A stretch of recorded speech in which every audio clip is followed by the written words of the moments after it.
literally a fucking bro. There's literally a gnat like flying around in this bitch. But what's going on, y'all? Jeezy TV. I need to show my fucking head. Goddamn, my head big as hell.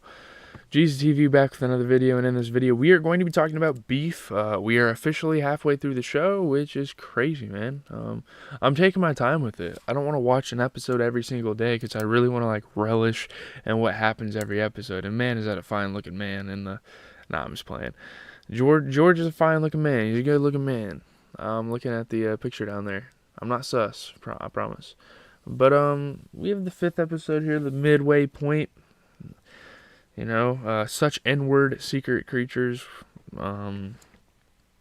Yeah, let's just get into it. Pretty much plot and review. I mean, that's how these reviews go. Danny decides to pursue his plan to take revenge on Amy as episode 5 of Beef kicks off. Now, they kind of took a break from, like, this whole beef thing, but Danny's like, no, I'm just going to keep fucking going.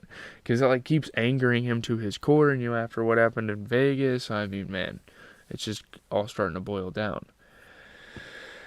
Does his next move involve getting to know George? Well, it seems to be that way as he introduces himself as Zane. So he creates another scheme.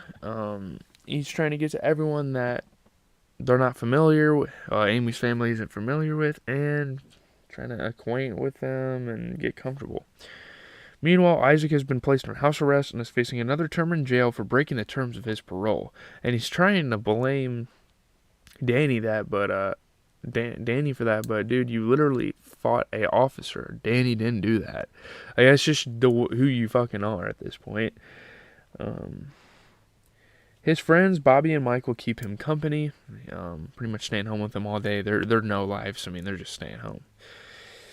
When Danny comes to visit Isaac, he asks his friends to be unwelcoming, which is kind of fucked up, honestly. Like, you're telling your friends to be an asshole to this guy when they have no idea about the situation.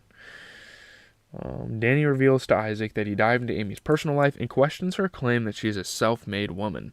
She pretty much fucking is, though. Like, she wasn't wrong in saying she was, like, self-made and all that stuff, because George has, like, an art family, but it's not like he inherited a whole lot of shit. It was more Amy, like, working on her company, and George didn't really give her much. I'm not gonna lie to you. He proposes to Isaac that he steal George's paintings and sell them for exorbitant prices. Isaac slaps Danny across the face and blames him for his predicament. Like, can't you fucking see? You know, look at my situation. I can't help you out. Why do we even have a plan? You know. He asks Danny to begin his work at the church and says that Isaac will be the one cashing the checks. Like, literally only him. Like, he has to pay for a lawyer, all that stuff, which is understandable. But dude, what the hell? Like, get yourself out of the situation. Danny didn't, like, make you slap beat a police officer or anything. Sorry, I'm clicking a pen. I'm, like, fidgeting with it. He will keep doing it to pay the lawyers who will keep him out of jail. Danny, Bobby, and Michael start working to renovate the church, so now Bobby and Michael are helping. Danny imitates the dissing on Isaac, and the other two soon join in. So, yeah. This is most probably an attempt to burn Isaac's friends against him, so Danny can kind of get the upper hand in this operation. He discusses how he broke into Amy's house before and urinated all over the bathroom, so now, like, they can do the same thing. They can continue to do different schemes and stuff, and now he has different people, so it's not going to be as difficult. Bobby and Michael do seem interested in the plan, but the trio do not have a singular plan yet. We see Danny visiting George as Zane, and he invites Danny into the house. So now, like, George and Zane are pretty much friends now. June recognizes Danny from the time he tried to put Amy's car on fire, and she was in the car, so she kind of knows this guy might be up to no good, but, like, she can't really do anything about it because she's a kid. She doesn't really, like, understand a whole lot of things. You know, that sort of thing.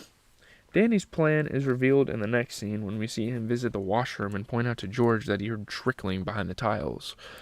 He said that there might be a leak in the plumbing, so he's going to offer to be a plumber and have, like, his crew, they're going to be plumbers. He's going to have his crew come in and, like, be plumbers. So when, like, Amy gets home, she's not going to suspect anything because it's not Danny. George is about to call Amy, but Danny stops him and looks at plumbers in the vicinity. The plumbers, of course, will be Michael and Bobby, right? Danny texts a list of things for them to create the facade. a bunch of things to help with plumbing, of course. George shows Danny the room where he keeps all his father's artifacts and the ones that he has created himself. So it's like a room full of art. Danny pretends not to know the real value of George's father's work and instead focuses on George's work to flatter him, to like motivate him to keep going, to maybe like grow the friendship, you know? He knows about his father, obviously. Pretty much everyone in the Korean community and the Asian community, probably in that area, know about George's father, and even his mother, Fumi, and all that stuff. Although he is only pretending, Danny is actually quite insightful about what the work invokes in him. Like, he actually, like, means it in a way. You know, he doesn't fully mean it, but he still, like, kind of means it, I guess. That's kind of hard to explain. George is touched and confides in Danny that he always has a feeling of inadequacy, like he's never doing enough for the family, he's never doing enough for art. When his father died, the first thing George wondered was if he died disappointed. George also expresses his gratefulness to Danny for giving him company. He has been feeling lonely since Amy does not get the time to spend with him and does not involve him in big life decisions that affect both of them. So he's kind of feeling left out of the relationship, and having a friendship is like really helpful here in this case. He even calls Danny a good person, which makes him question his plan. Like, this guy likes me so much that I don't know if I want to, like, wrong him like this. He cancels the plan and asks Bobby and Michael not to come because he genuinely wants to be friends with this dude. Like, this dude makes him feel like a good person, I guess. And that's one of the number one things in life. They come anyway and mention to George they think there's a water leak. How the fuck do they see it from outside? We're not really sure. George did not suspect them at first, but is reluctant to let them inside. Because he didn't call them, right? Michael and Bobby's act is so bad and shallow that George does not let them in. Like, how bad do you have to be to say you're a plumber and to get rejected? Like, come on. He does the repair works himself and is revealed that he is actually having an affair with Aunt Mia. Well, Amy's having an affair with Paul, so neither of them can really get mad at each other, you know? He asks her to meet at an Airbnb where Amy will join them later. He also says that he loves her, which might mean the end for Amy and his marriage, right? So at the store, Mia has an uncomfortable conversation with Fumi about a prospective job, but she doesn't seem interested. Fumi's like, nah. She just kind of ignores the job offer. In fact, Fumi walks in on Amy taking a photo of her private parts, like her in panties, which is obviously none of Fumi's business. Amy didn't have to explain herself, even though she was kind of doing a bad thing. Fumi sits alone in a restaurant and longs for human connection. Her life is pretty lame, it seems like, despite, selling all these art pieces and being a pretty successful woman. None of her friends pick up her calls, although she does receive one from her accountant, Tom. Like, okay, you're not going to have a friendly connection with your accountant as much as you'd have with your friends. It is revealed that Fumi was asked to get a loan, and she is having money problems, which is a crazy thing to finally be revealed because we think, oh, she's pretty well off. No, she's not. Neither her or George are well off because her father's pieces aren't selling anymore, and George's father's pieces aren't selling anymore, and it's getting really bad. Haru's estate isn't solvent, and Fumi's credit card bill is running high. She indicates she will go to George's house and sell some of Haru's pieces there. So, yeah, she's trying to get back on the high horse. She's trying to get the art business kind of up and running again. After some flirtatious text, Amy invites Paul over to the house. Even though she says she can't get physical, they proceed to have sex anyway, literally right after she said that. Afterwards, Paul asks Amy for some money, which, don't be asking for some fucking handouts in a relationship. George did that way too much, and probably obviously that kind of, startled Amy. He wants to start on his own, but Amy believes Paul doesn't have a clear plan. You can't just become a millionaire right then and there. Paul insults Amy when she rejects his request, while she dismisses him, and it seems the affair is over. Get the fuck out of my house. Don't call me a bitch. Don't call me anything. I'm more successful than you. Get the hell out. You're not going to disrespect me. And good for Amy. No one should be able to disrespect her. Especially the people that are close with her. George can't disrespect her. Danny shouldn't be able to disrespect her. And now Paul should not be able to disrespect her. She's worked for a lot of things. So, yeah. As much as you want to, be in the poor man's favor, dude, you cannot disrespect this woman. She's clearly worked hard. Amy breaks down crying as a result, so everyone's just feeling emotional and everyone's just down. Naomi calls her and asks Amy for help in writing a letter of recommendation for an award that Naomi is nominated for. Amy cuts her off and says that she cannot talk. It's just because she's going through something, but Naomi obviously interprets it as like, oh, she doesn't fuck with me. Can this shit get off my screen? Like, golly. This episode's going to be long, by the way. Naomi is getting more and more nervous about Amy's attitude towards her, and it seems like she has severe social anxiety. We see it manifest when she zips herself in a suit cover like small children create a space for themselves when they are scared. She watches the road rage video again and contacts the person who uploaded it. The person's name is Feroz, who's like someone that lives in a house. His flowers got destroyed. Naomi doesn't have conclusive proof, and Feroz has received other tips about white SUVs in the area, so again, she can't prove that it was Amy that did it.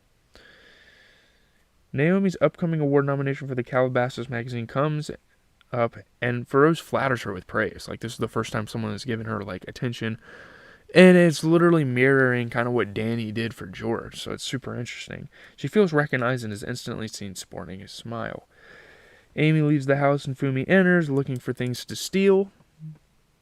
Because obviously she's not doing well. She plans to sell the Tamago, but just then she hears robbers come in, which is so convenient that she's at the house when, Bobby and Michael come in. It is Bobby and Michael who are able to enter because Fumi has disarmed the security system, so she can rob them, right?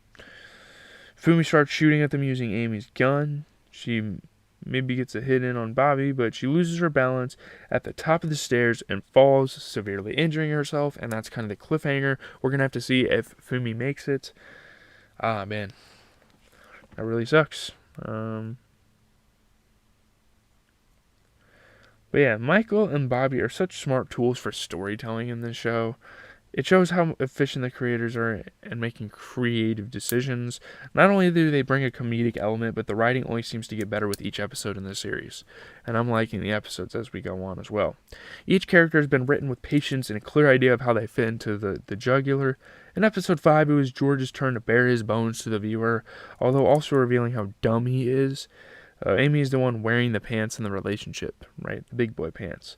Naomi was another such character whose secret creature came out in the form of her need for approval and severe social anxiety. Amy is an extremely complex character. The moment we think we have figured her out and she's a step away from being happy, the tables turn. She just cannot catch a break in this show. Her combative personality hides a very broken and psychotic person underneath, even more so than Danny. That is why Ali Wong will get more attention for her role, as her emotional spectrum is so expansive, as this episode showed. Yeah, Ali Wong has been absolutely incredible as Amy Lau throughout here. And I'm really interested to see what happened with Fumi. I would assume she'd live. Someone dying in the show would be kind of fucked up, honestly. Like, could I see someone dying in the show? I don't think so. I don't think this show is that, ruthless and would go that far, but I guess you, never know. But yeah, this episode was long. I apologize, but I'm going to go up, eat some lunch later on. If there's some good basketball games, we're going to be talking about them on the NBA recap segment. We've had some really good NBA games recently, so you guys don't want to miss anything. Tonight we have 2-2-2 series, so the playoffs are going to continue on from there. There's only one series that is up for risk for an elimination, I guess you could say. Well, there's two, I guess. But that's it. I'm also going to be watching The Walking Dead today, so Walking Dead fans, you guys are getting that video tomorrow.